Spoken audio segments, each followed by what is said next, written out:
Hi dear friends, എൻ്റെ പുതിയ വീഡിയോയിലേക്ക് എല്ലാവരെയും സ്വാഗതം ചെയ്യുന്നു. അപ്പോൾ ഇന്ന് നല്ല വെയിലൊക്കെ ഉണ്ട് കേട്ടോ, മഴയൊന്നുമില്ല. ഞാൻ ഒരാഴ്ചയായിട്ട് ചെമ്മീൻ കമ്പനിയിലേക്ക് പോകുന്നുണ്ട് കേട്ടോ. അപ്പോൾ അതിന് റെഡി ആയിട്ട് നിൽക്കുകയാണ്. ആദ്യം കൂട്ടൻ എഴുന്നേറ്റിട്ടേ ഇല്ല.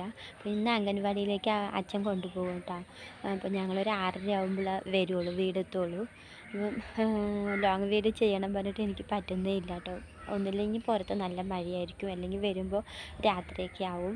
പിന്നെ രാത്രി ആയിക്കഴിഞ്ഞാൽ പിന്നെ ആദ്യക്കൂട്ടം ഫോണിലിങ്ങനെ അവനിങ്ങനെ വീഡിയോസൊക്കെ കണ്ടുകൊണ്ടിരിക്കും കേട്ടോ. അപ്പോൾ ഞാൻ ചോറൊന്നും കഴിച്ചിട്ടില്ല, ചോറ് ഊറ്റിയതേ ഉള്ളൂ. ചോറ് കഴിച്ചിട്ട് പോകാൻ നേരത്താണ് കേട്ടോ. ഇന്ന് മീനൊന്നും കിട്ടിയില്ല, ചേമ്പും താളാണ്. അത് ഞാനിങ്ങനെ വറുത്തരച്ചിട്ടൊക്കെയാണ് കറി വെച്ചത് കേട്ടോ. പിന്നെ എല്ലാവർക്കും സുഖം തന്നെയെന്ന് വിചാരിക്കുന്നു. 2000 സബ്സ്ക്രൈബർ ആയിട്ടുണ്ട്. അപ്പോൾ അതിന് ഇതുവരെ സപ്പോർട്ട് ചെയ്ത എല്ലാവരോടും ഞാൻ ഒത്തിരി നന്ദി പറയണം കേട്ടോ. പിന്നെ അനിയണിന് ഇന്ന് പണിയൊക്കെ ഉണ്ടെന്ന് പറഞ്ഞിട്ട് പോയിട്ടുണ്ട്. 2-3 ദിവസമായിട്ട് പണിയൊന്നും ഉണ്ടായിരുന്നില്ല. അപ്പോൾ